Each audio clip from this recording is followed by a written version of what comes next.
சூரா யாசின்ல அல்லாஹ் சொல்கிறான், அல்யௌம நக்திமு அலா அஃப்வாஹிம் வ துகல்லிமுனா ஐதீஹிம். கரங்கள் எல்லாம் பேசும், யா அல்லாஹ் நான் அந்த பெண்ணை பிடித்தேன். அவருடைய நாக்குக்கு அல்லாஹ் சீல் வைத்து விட்டு வத்தஷஹது அர்ஜுலஹும், அவருடைய கால்கள் சாட்சி சொல்லும், நான் போனேன் யா அல்லாஹ், அந்த அநியாயமான வியாபாரத்துக்கு இந்த காலால் தான் போனேன் யா அல்லாஹ் என்று சொல்லும். அல்லாஹ் ரப்புல் ஆலமீன் அப்படி விசாரிப்பான் என்றார்கள். மறுமை என்பது அல்லாஹ்வுடைய நல்லடியார்களே, நீங்கள் சாதாரண ஒன்று நினைக்கிறீர்களா? அல்லாஹ் ரப்புல் ஆலமீன் சூரியனை கொண்டு வந்து நிப்பாட்டப்படுகிற நேரம் ரசூலுல்லாஹ் சொன்னார்கள், ஒரு சிலருக்கு கணுக்கால் அளவுக்கு, ஒரு சிலருக்கு முட்டை அளவுக்கு, ஒரு சிலருக்கு வாய் அளவுக்கு என்று வாயை பிடித்து காட்டினார்கள். இந்த வாய் அளவுக்கு கால் அளவுக்கு என்றார்கள். அவ்வளவு வேர்வையில் மூழ்கி கொண்டிருக்கிற நேரம் அல்லாஹ்வுடைய சன்னிதானத்தில் விசாரணை நடக்கும் என்றார்கள். அல்லாஹ்வுடைய நல்லடியார்களை சஹாபாக்கள் பயந்து போனார்கள். எங்களுக்கெல்லாம் அந்த பயம் உருவாகிறதா? அல்லாஹ்வுடைய நல்லடியார்களே, அதனால் நன்றாக புரிந்து கொள்ளுங்கள். அந்த விசாரணை நடக்கிற நேரம் அப்படி ஒரு கூட்டம் வருவார்கள், திகாமா மலை தொடர் அளவுக்கு நன்மை. அந்த நேரத்தில் சஹாபாக்கள் அசந்து விட்டார்கள். யா ரசூலல்லாஹ், அவர்கள் யார்? அவருடைய பண்புகள் என்ன? எங்களுக்கு கொஞ்சம் சொல்லுங்கள் என்று யா ரசூலல்லாஹ் ஏன் கேட்டார்கள்?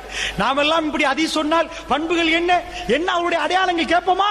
நாங்க இல்லப்பா, அதெல்லாம் நாங்க இல்ல, நாங்க பெரிய பிரச்சாரகர்கள், நாங்க பெரிய தியாகிகள், எங்கள் அது வருமா? என்ன கேட்டார்கள்? உயிர் கொடுத்த தியாகி, உயிரை திறப்பதற்கு தயாரான தியாகிகள், தன்னுடைய பிள்ளைகளை இழந்தவர்கள், தன்னுடைய தகப்பனை இழந்தவர்கள், ஒட்டுமொத்த சொத்தையும் மக்காவில விட்டு விட்டு ஒரே ஒரு ஆடையோடு மதீனாவுக்கு வந்தவர்கள், எந்த பொருளாதாரத்தையும் விரும்பாதவர்கள், இந்த உலகத்தில் ரப்புல் ஆலமீனுக்காக வேண்டி எல்லாத்தையும் திறந்து கொடுத்தவர்கள். அவர்கள் கேட்டார்கள் அல்லாஹ்வுடைய தூதரிடம், யா ரசூலல்லாஹ், அவருடைய பண்புகள் என்ன யா ரசூலல்லாஹ்? அவருடைய அடையாளங்கள் என்ன யா ரசூலல்லாஹ்? அவையெல்லாம் எங்களுக்கு சொல்லித் தாருங்களேன், அதில் இருந்து நாம் பாதுகாப்பு பெறுவதற்கு யா ரசூலல்லாஹ்.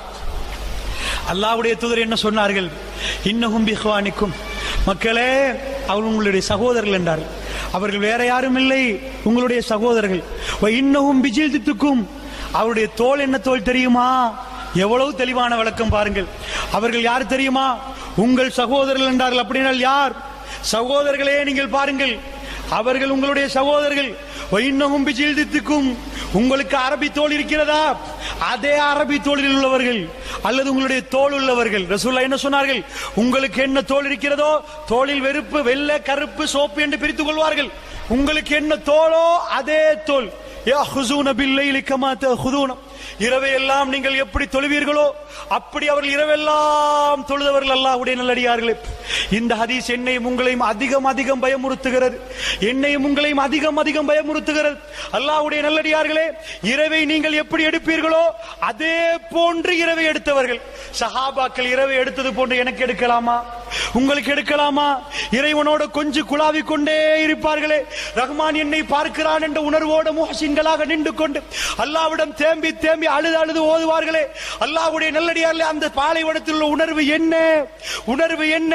தொழ முடியாவிட்டாலும் உட்கார்ந்து கொண்டு அவர்கள் அல்லாஹ்விடம் நெருங்குவதற்கு எவ்வளவெல்லாம் நெருங்கினார்கள், எப்படியெல்லாம் ரசூலுல்லாஹ் நெருங்கினார்கள். அதனால் யஹுஸூன பில்லைல் கமா நீங்கள் எப்படி இரவை எடுப்பீர்களோ அப்படி இரவெல்லாம் அவர்கள் விழித்து தொழுதவர்கள். இரவை விழித்து தொழுதால் எப்படிப்பட்ட நன்மை, எப்படிப்பட்ட நன்மை! இதிலிருந்து பேசப்படுகிற நேரம், இந்த ஹதீஸை நானும் நீங்களும் வாசிக்கிற நேரம் அல்லது கேட்கிற நேரம், ஒரு சிலர் எங்களுக்கே சொல்லுவோம், அவ்வளவு இரவு தொழுகை எங்களுக்கு இல்லையே. இரவு தொழுகை உள்ளவர்களுக்கே இந்த நிலைமை என்றால் எங்கள் நிலைமை என்ன என்று மனசு கேள்வி கேட்கும். ரசூலுல்லாஹ் சொன்னார்கள், அவர்கள் செய்த பிழை என்ன தெரியுமா? அவர்கள் செய்த பிழை என்ன தெரியுமா? அவர்கள் தனிமையாகிவிட்டால் அல்லாஹ்வுடைய வரம்புகளை சர்வசாதாரணமாக மீறுவார். தனிமையாக பப்ளிக்ல வந்தா எல்லாரும் பார்க்கிறார்களே, என்ன மாதிரி உத்தம மகான் இருக்கிறாரா என்றெல்லாம் காட்டிக் கொள்பவர்கள் தனிமையில் போனால் அல்லாஹ்வுடைய வரம்புகளை சர்வ சாதாரணமாக மீறுவார்கள்.